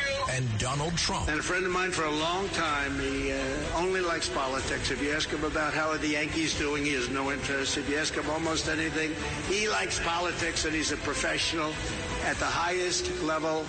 Roger Stone. All of these presidents relied on one man to secure their seat in the Oval Office. That man is Roger Stone. This is the Roger Stone Show on 77 WABC. If you're just tuning in, this is Roger Stone, and this is the Roger Stone Show here on WABC Radio. WABC Radio, making AM radio great again. So if you're listening to us, that means you can go to your cell phone right now, and if you're in the greater New York, New Jersey, Connecticut area, tell your friends or members of your family to tune in at 770 AM on their AM radio dial. And if your friends are out of town, tell them to go to WABCRadio.com. They can listen to this entire interview, or they could even listen to the show after the fact. My next guest, Alina Habba, is an American attorney specializing in civil cases. She represents President Donald Trump. She is, without any question, one of the most impressive, articulate, and I think effective advocates I have ever seen in 40 years in the public arena. I particularly caught her interview, or I should say her comments, outside the courthouse in Miami on June 13th, the day President Trump was arraigned in the completely fabricated charges by Special Counsel Jack Smith. Here's what Alina Habba had to say that day. The people in charge of this country do not love America. They hate Donald Trump. What we are witnessing today is the blatant and unapologetic weaponization of the criminal justice system. The Biden-appointed special counsel has thought fit to bring 37 federal charges against President Trump, the leading frontrunner less than a year and a half before an election. Countless other individuals, Hillary Clinton, Joe Biden himself, retained possession of classified documents, yet have not been prosecuted. And none of them came into possession of those documents while they were president. None of them were president who, as the head and sole member of the executive branch, has the power to summarily declassify documents. The decision to pursue charges against President Trump while turning a blind eye to others is emblematic of the corruption that we have here. We are at a turning point in our nation's history. The targeting, prosecution of a leading political opponent is the type of thing you see in dictatorships like Cuba and Venezuela. It is commonplace there for rival candidates to be prosecuted, persecuted, and put into jail. What is being done to the President Trump should terrify all citizens of this country. Alina Habba, welcome to the Roger Stone Show. Thank you. So happy to be on. Thank you for having me.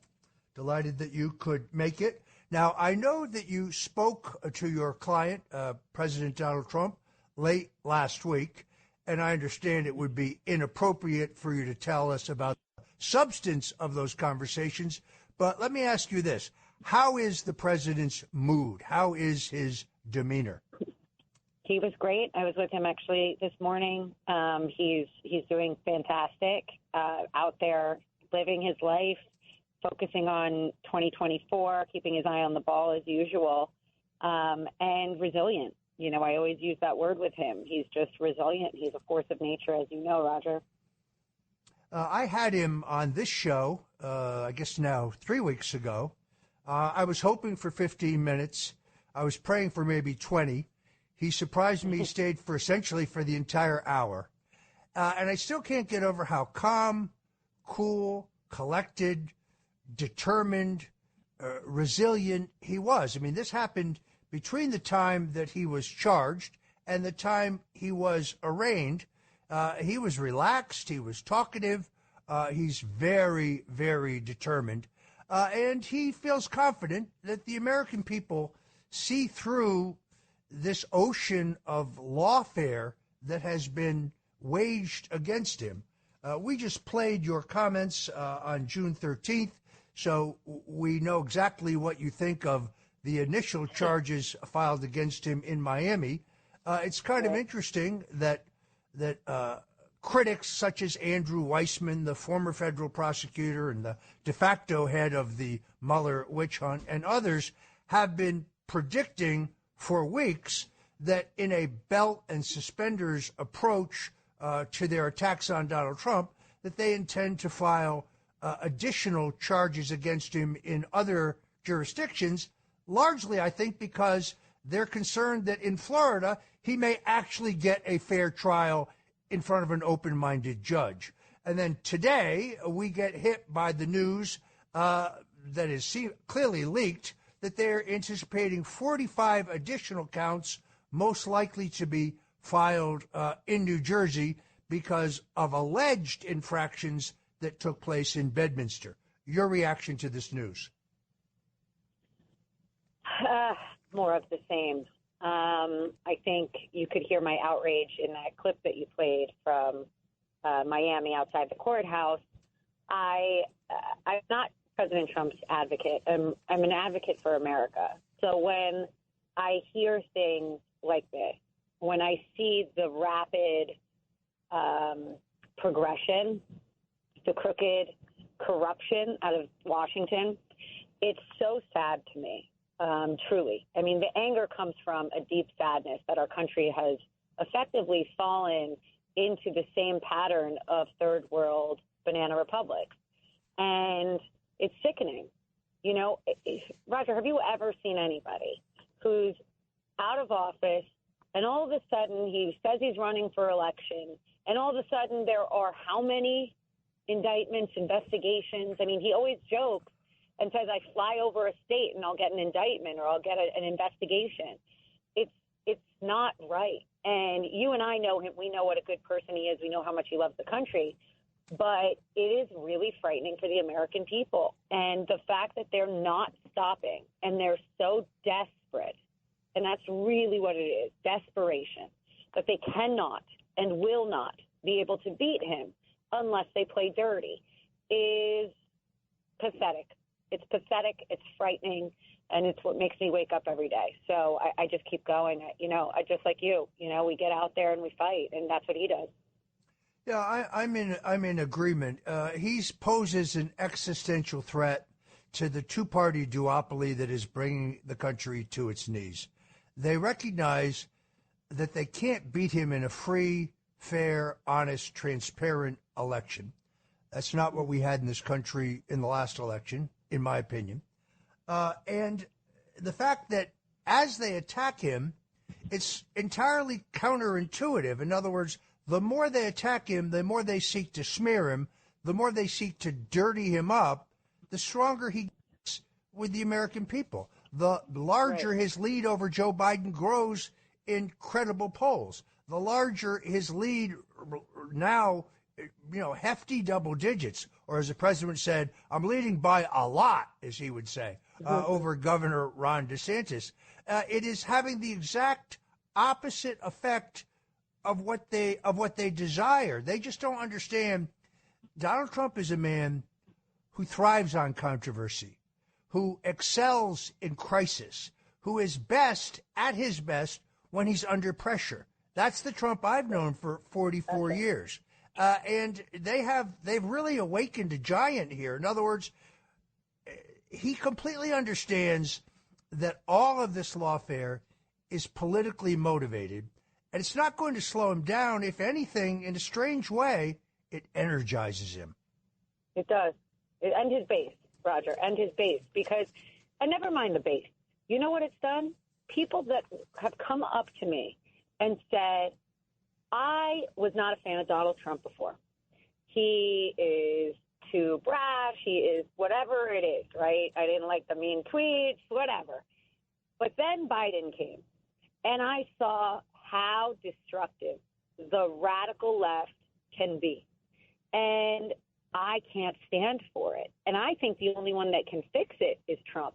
So now I'm Trump. And the reason they're pro-Trump is because he's not bought by anything. He's not bought by anyone. He has no incentive to be doing this. It's actually, in my opinion, I think generally everybody can say, ruined his life to some extent, his personal life. I mean, the man is under a tremendous amount of pressure, and he thrives, and his base and now the undecided are thriving and are moving towards President Trump for 2024. And I'm not really clear on why they keep pounding him, because it's clearly, like you said, it's clearly not working. So I don't know what news they're watching. Maybe they need to turn off MSDNC or whatever it is, but they're not getting the right information because it's actually charging people up. So, God only knows what's coming down the pipe. I would love to say that we'll be surprised, but we won't.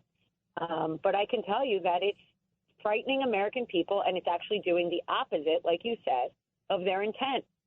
It's doing the opposite. In 2022, Alina Habba brought a lawsuit in the Southern District of Florida against Hillary Clinton, John Podesta, National Security Advisor Jake Sullivan, Congresswoman Debbie Wasserman Schultz, every man's first wife. And if you go read the pleadings in this suit, everything you think you learned in the Durham report is essentially contained in this lawsuit, which Alina filed on behalf of the president. It's a landmark suit, not because it was ultimately heard. Sadly, the suit was dismissed by a Clinton-appointed judge, I think incorrectly. But it's important because it laid out there in the public record pre-Durham that the Russian collusion hoax was the largest single dirty trick in the history of American politics. It was an abuse of power. in which the full authority of the United States government and the extraordinary capabilities of our intelligence agencies were weaponized without due process and without any evidence to justify an effort that was both illegal and illicit to stage a coup and remove a sitting, duly elected American president. What amazes me the most about this, and Lee, I'm going to ask you about this, is timing. It was only weeks ago that the special counsel, Jack Smith, charged President Donald Trump, and then they wanted to move, initially at least, to a trial just weeks from now in August. Why does it take John Durham 5 years plus to get to the bottom of the baseless Russian collusion hoax in which the government opened the counterintelligence operation Crossfire Hurricane? The government appointed a special counsel, Robert Mueller. The government falsified their claims to the FISA court in order to warrants to spy on Donald Trump and his campaign, all without probable cause, all without any evidence of Russian collusion. But Mr. Durham took 5 years to reach that conclusion, yet Jack Smith is ready to take Donald Trump to trial just essentially less than 2 months after he was charged. How is this possible? Right. It's the same thing we've been talking about. It's just clear. And I'm so happy you brought up my suit because people actually forgot I did that. And it was, something that people thought would tarnish my reputation. And now I feel almost vindicated. When Durham came out and said everything I had in that suit was valid. Everything. And I didn't even meet that judge. Not one time. Not one time. It was dismissed.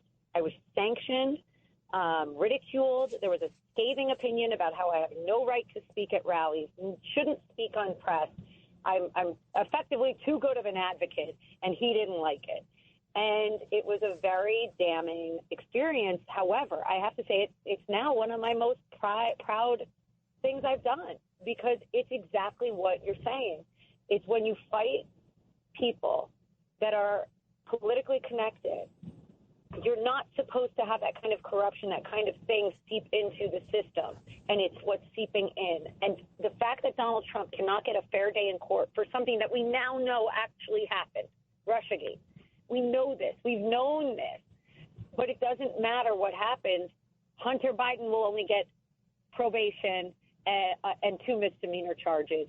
But Donald Trump will get indicted in a public trial as fast as humanly possible to affect the election. And he always says it, and I do believe what he's saying is accurate. I was not part of politics in 2020. I was not any different than any other person listening to the station.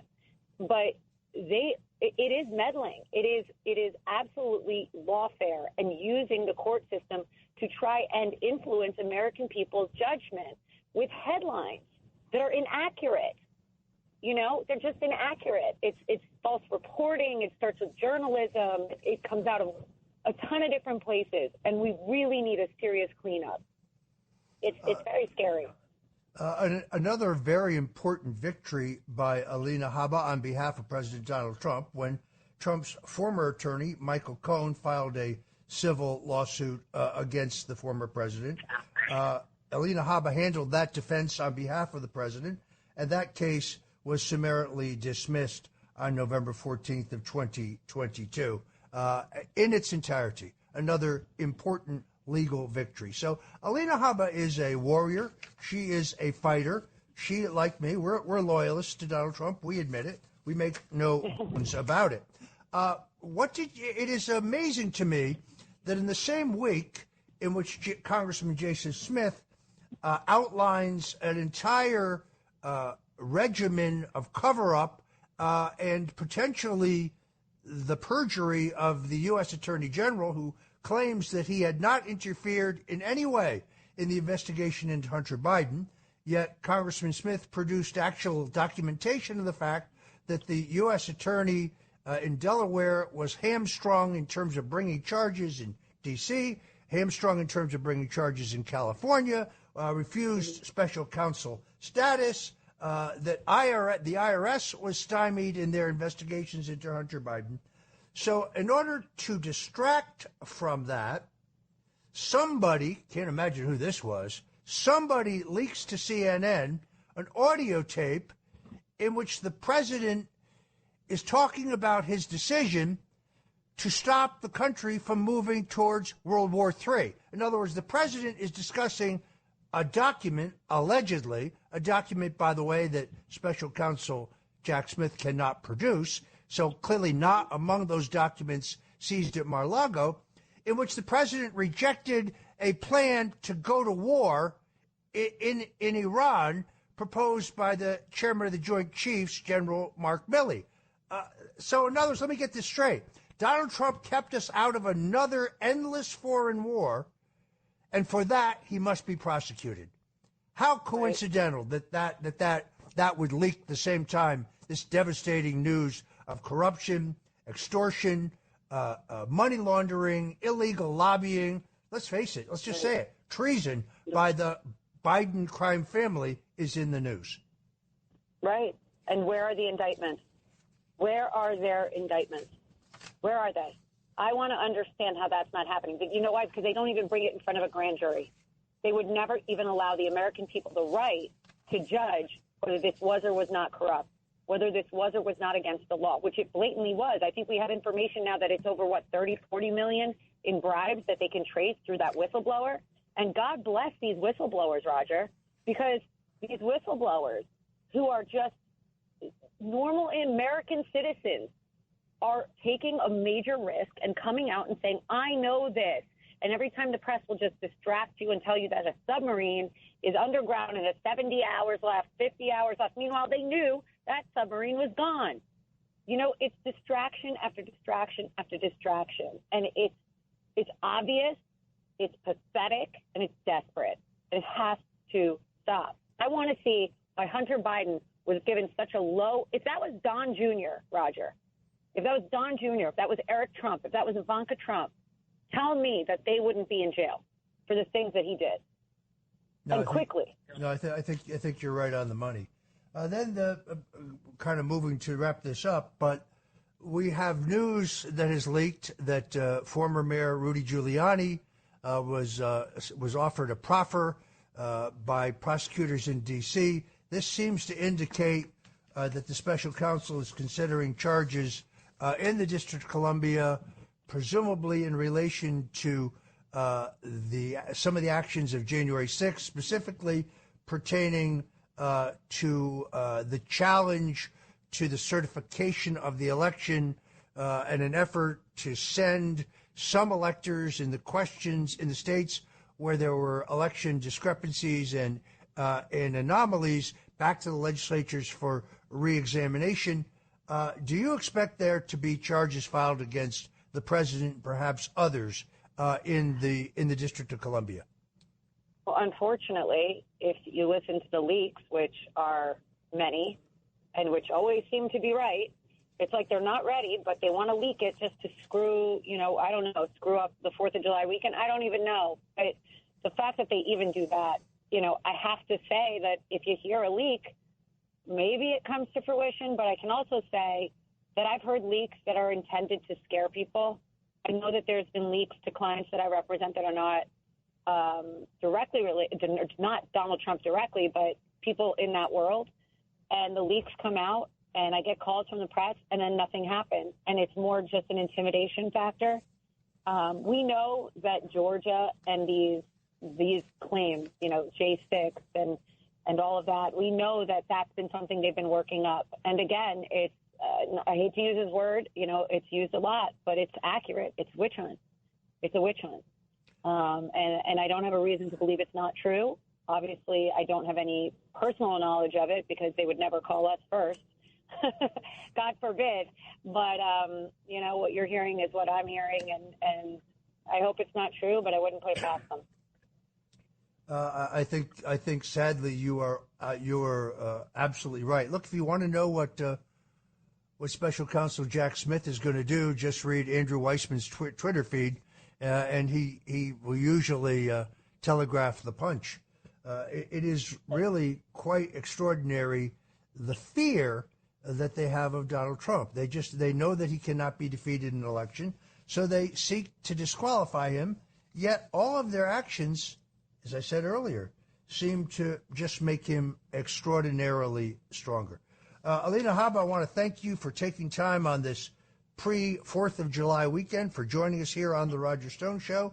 I know you will continue as a tireless advocate for the president. I do find it shocking that Judge Middleton didn't like your speaking out at rallies, but the fact that the judge in the business records case in New York City gave a campaign contribution to Joe Biden, that's perfectly all right. That's not a problem. No, not a problem. Not a problem at all, I guess. Only if you're on the Trump side is it a problem. But it's all right. Doesn't matter. Like you said, we're zealous advocates, and I'll keep fighting for them. So we're out there together. But thank you for having me, Roger. I appreciate it. Alina, thank you, and have a wonderful, wonderful holiday, and my best regards to your family. And again, thank you for joining us on The Roger Stone Show. Richard Nixon. Well, I'm not a crook. Ronald Reagan. Tear down this wall. George W. Bush. I can hear you. The rest of the world hears you. And Donald Trump. And a friend of mine for a long time, he only likes politics. If you ask him about how are the Yankees doing, he has no interest. If you ask him almost anything, he likes politics, and he's a professional at the highest level. Roger Stone. All of these presidents relied on one man to secure their seat in the Oval Office. That man is Roger Stone. This is The Roger Stone Show on 77 WABC. All right, I want to thank Alina Habba, the president's lawyer, one of the most effective of his lawyers, for joining us on The Roger Stone Show. I can't even begin to tell you how upset I am about Eric Adams' administration war on pizza. So many great pizza places I wanted to talk about today. I just didn't get time to. Spumoni Gardens, for example, Joe's Pizza out in Williamsburg, the Pizza Wagon there's just so many great places I just didn't get to. As I mentioned earlier, Lenny's Pizza sadly closed last year. It's worth mentioning this because this was the Brooklyn pizzeria. You'd be familiar with it because it was featured in the film Saturday Night Fever, famous scene where Tony Manero, played by John Travolta, ordering the double-decker. Those are two slices stacked on top of each other, and eating them while strutting down 86th Street. It shows you how fleeting it is, folks. It shows you how quickly the great pizza institutions, the entire tradition of New York coal and wood-fired pizza, can be ripped from us by fakeless, woke bureaucrats. Strongly, I would urge Mayor Eric Adams, instead of insulting with racial slurs an 84-year-old Holocaust survivor, instead of moving to seal his disciplinary records as a police officer, instead of his department harassing my good friend Officer Salvatore Greco, a 14-year veteran of the New York City Police Department with an unblemished record of public service to the American people, who has been terminated from that job for consorting with people who, under New York regulations, may or may not have been organized with crime. At the same time, the mayor is appointing an acting police commissioner whose brother is a known gangster and whose associates are currently under investigation. So, Mayor Adams, instead of insulting the people who voted for you, I noticed when some guy threw pizza at Gracie Mansion, the mayor was quoted as saying, "Don't be throwing pizza over my gate." Eric, it's not your gate. You work for that 84-year-old lady that you insulted with a racial slur. Completely uncalled for. So I hope he will back off his assault on great New York pizza. I think he's going to be under oath very soon in the Salvatore Greco case, and we're going to find out more about the epic corruption of the best-dressed mayor since Jimmy Walker, perhaps the worst mayor since Bill de Blasio. Back off our pizza, Mr. Mayor. That's my simple message for you. Folks, if you enjoy what we're doing here on The Roger Stone Show, I urge you to drop by my website. It's at stonezone.com, stonezone.com. You can get a copy of my New York Times best-selling book, The Man Who Killed Kennedy, The Case Against LBJ. You can pick up your own iconic Roger Stone Did Nothing Wrong t-shirt. You can pick up a copy of my book, The Myth of Russian Collusion, where in 2019 I told you everything that was in Robert Durham's report. I want to thank the staff at WABC for making this show easy to do. I want to thank John Catsimatidis for leading the fight to save AM radio. Folks, if you don't know this, big car manufacturers, Ford, and others, talking about not having AM receivers in their next generation of vehicles. That includes Tesla. John Catsimatidis is leading the fight for AM radio in America, which is an important source of alternative viewpoints and where the National Emergency Broadcast System is based. Thank you very much for joining me on the Roger Stone Show. I want to remind you again, you can listen at 770 on the dial if you're fortunate enough to live in the New York, New Jersey, Connecticut area. But in the meantime, go to WABCRadio.com. Tell your friends about this show, particularly if they love great pizza. Until next Sunday at 3, God bless you and Godspeed.